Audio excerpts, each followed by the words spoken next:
over. Do it again, over.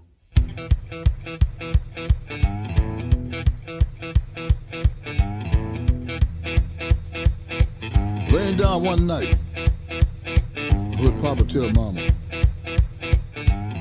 Heard Papa tell Mama.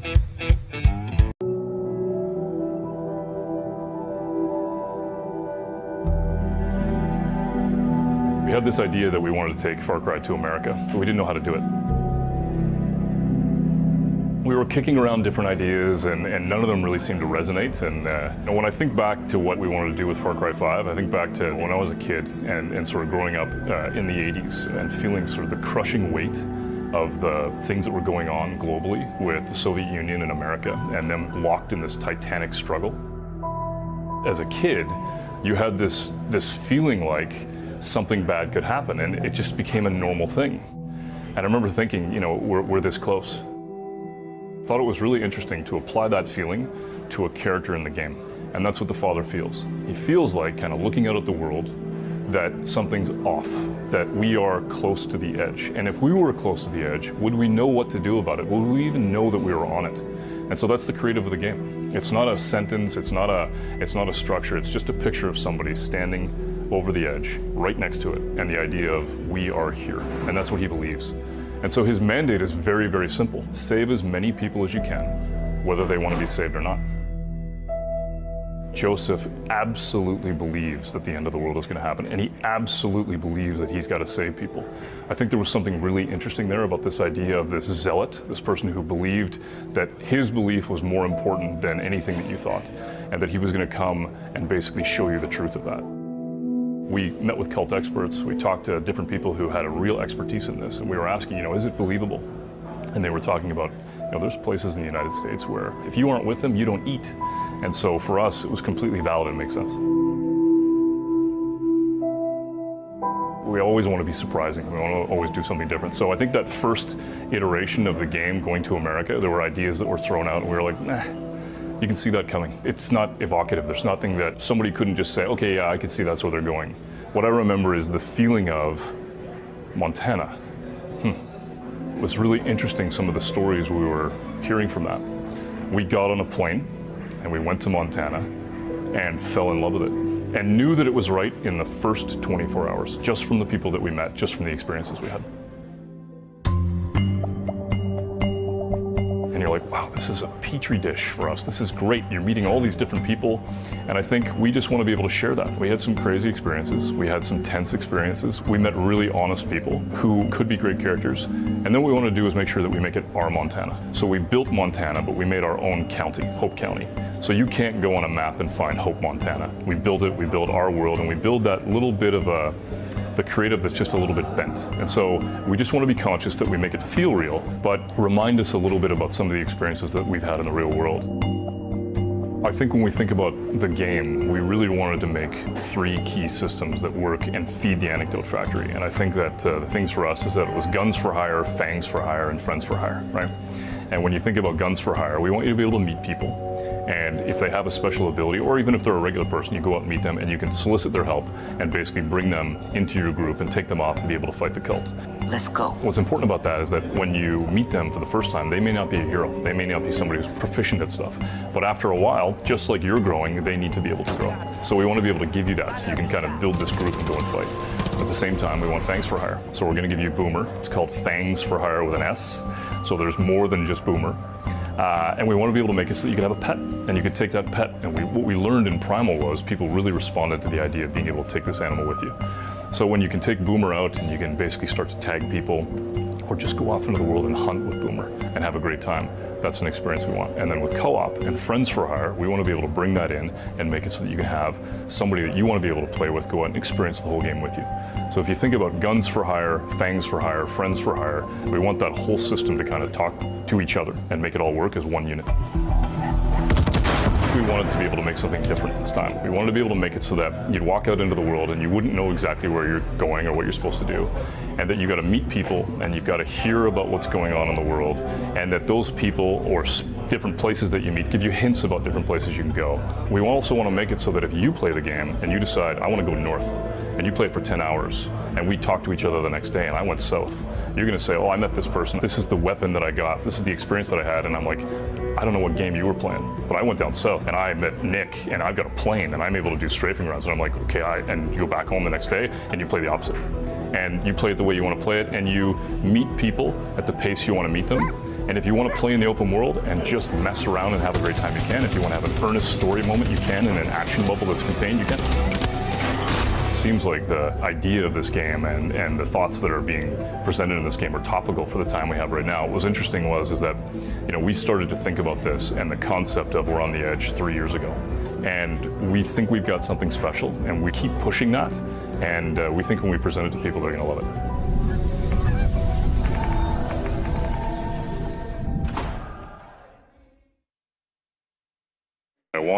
And you can talk about what you want to do, and then you have the opportunity to maybe trigger the anecdote factory in a unique way. And what we said to ourselves is, why can't we do that with the entire game?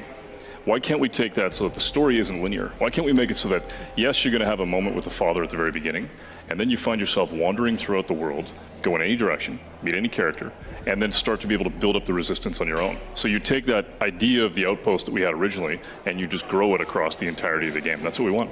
Yeah, so we see here even this isn't an outpost. This is a small city, a small little stretch of buildings, of businesses, of people. But obviously, it's been overtaken. But then at the beginning of this demo, we had 3 different options. So explain to us how that sort of unfolded. Well, what we wanted to do was build a community. So what you got here is a small town. This is Falls End, and the options that we wanted to be able to give you is: do you want to go in and do it stealth, right? Do you want to grab Boomer and go in and basically tag everybody?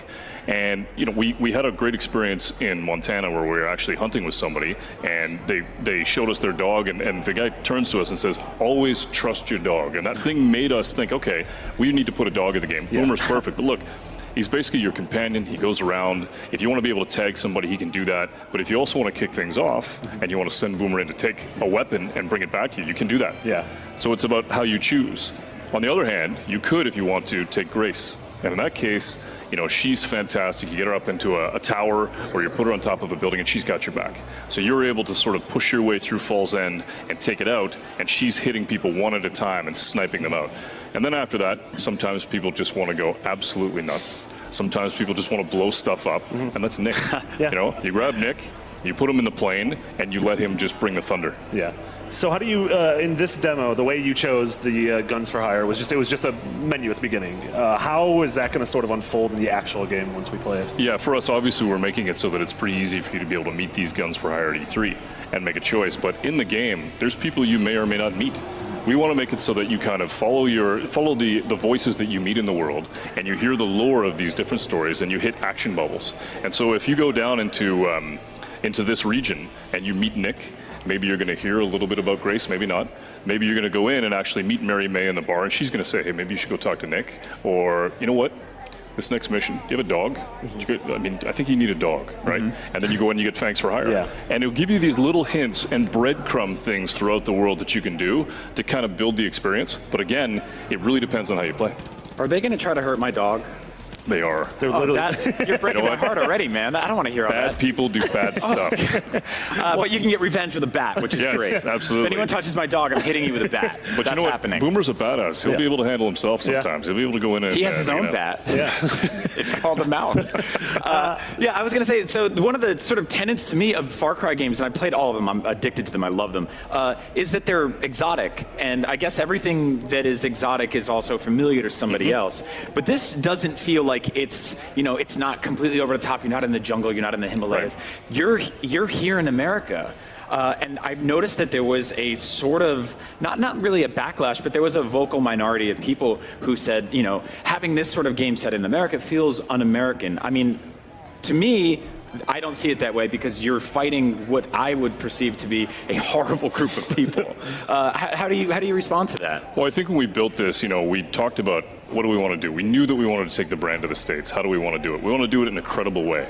And so we built an enemy. We looked at the idea of building our own Montana, and we built Hope, so that it was our own space.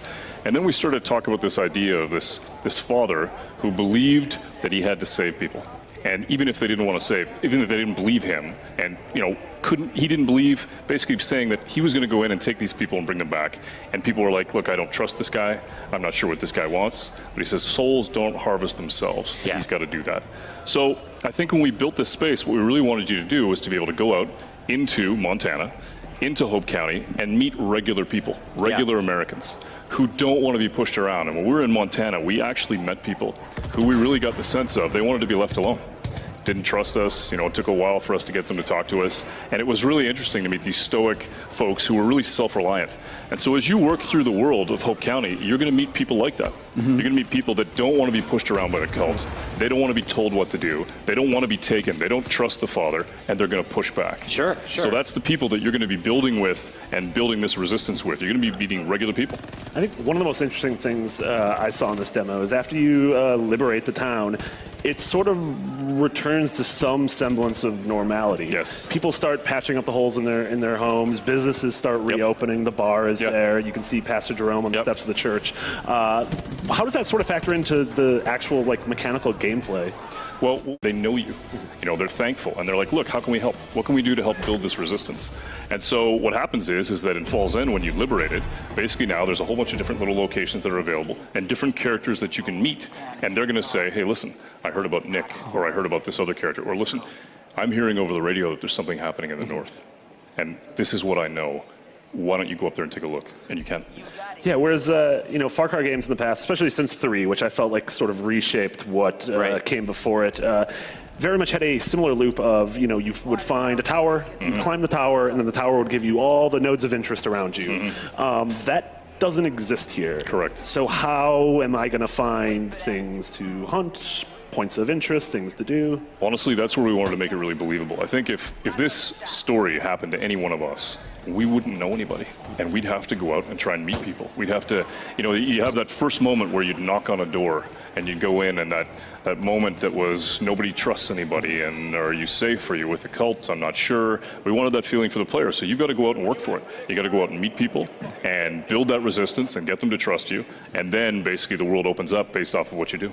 I think one of the other sort of tenets of Far Cry games, and we talked a little bit about hunting there, is that there are vicious wild animals sort of populating the map. But Montana, you're not going to get lions. I mean, unless there's a crazy cultist with a zoo. There's probably mountain lions, right? But you are going to get some other sort of wolves. Sure. Can we talk about? Let's go through just a list of at least what you can reveal. Some of the most insane and dangerous animals in this game. Well, without giving away too much, what I can tell you is that I was playing the game the other day, and I was playing with Boomer, and I'm running around, and all of a sudden this bear attacks us. Right out of nowhere, this huge bear attacks us, and I'm freaking out. And all of a sudden, Boomer basically barks at it and scares the crap out of it. And then the bear takes off through hayfields, and now we're hunting bears with Boomer. So what's really cool is that if you're out in the world and you have an animal like Boomer, it changes the balance, right? Just like you would if you had a dog. He's brazen, he's tough. If a bear shows up, if a wolf shows up, if another type of animal that I can't talk about shows up, he's going to be able to hold his own. And it's super cool to see him spin plates while you're doing other stuff. Yeah. What are some of the other side activities we'll be doing in Hope County, aside from the murdering and liberating? I think that the thing that we're really enjoying watching people do is obviously hunting's a big part of the brand, right? But we're also putting in fishing. And what's amazing to watch people play is that they're playing the game, and they're running around doing all this stuff, and then they find somebody with a fishing rod. They pick up the fishing rod, and now they spend 30 minutes just going off and fly fishing. And now you're having competitions where, who caught what did you catch, how big was it, and bragging rights. And so there was a really great moment for us in Montana where we were fishing with somebody, and the guy says, look, not every problem can be solved with a bullet. Yeah. He's just fishing, right? And you're like, okay. And so it's great. We built that into the game where you can go out into the world and meet somebody and fish and just chill. That's good to know. The next time I see a bunch of cultists beating up a bunch of people, I'm going to go catch some big mouth bass. There you go. I think that's it. Settle the whole situation. No, exactly. No, I think it's awesome that you do have that option, right? Because this is the kind of world you do want to get lost in. Right. And I think that being able to sort of say okay, I got chased by a bear today. I had to fight a bunch of cult members. I'm going to go catch a fish. I'm going to chill out. The world can't be all one flavor. Yeah. Our world isn't like that, right? Sometimes you just want to get into a plane and fly around and look at how beautiful the world is, or get into a cool car and just listen to the tunes and go driving. See, we saw Nick Ryer, obviously in that past mission, he was our guns for hire. We sent him in to sort of, do an initial carpet bomb run and then provide some support. Can we get into his plane? Because aerial sort of traversal and combat has existed-ish in Far Cry. Something is coming. You can feel it, can't you? You can feel that we are creeping towards the edge. I know that you are out there. And I know that you are in pain. For my children, I'm here to tell you that suffering is a choice, and you can choose a better path. We want you, we accept you, and we will take you. Willingly or not. And some of you may fight, but in the end, you will thank us. I am your father, and you are my children.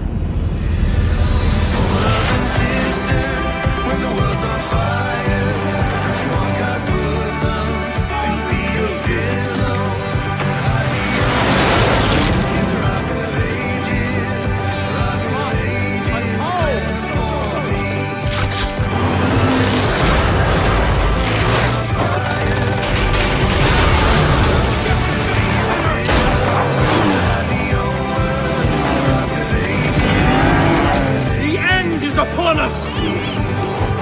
I shall lead you to the gate! For you are my children, and I am your father!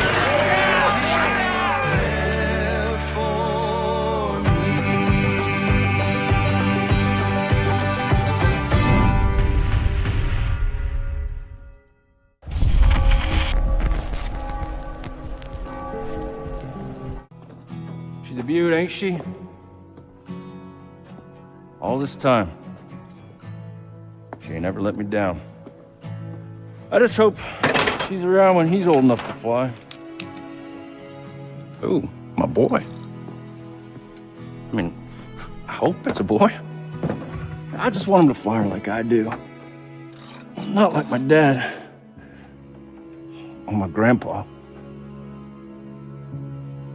They flew in the war, so I didn't have to. But now, I don't know if he'll ever have the chance. Not with these fuckers around here. People are scared, man. I may never have gone to war. If them fucking Peggies come after my family, sure as hell we'll give them one.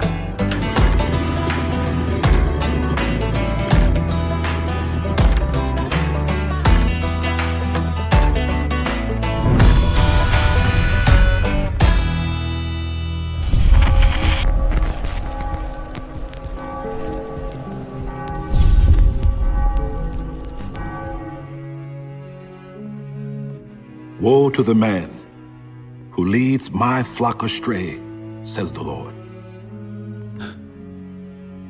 We were given so much. This land, this life, our freedom. What's left of it now? Our people felt abandoned, grew weary. They needed our help. And we didn't listen. But he did. Told them exactly what they wanted to hear. But those falsehoods, lies, his poison, it's driven them from pasture, from the righteous path. Woe to the man who leads my flock astray. For if I am not their shepherd, then I must be the wolf.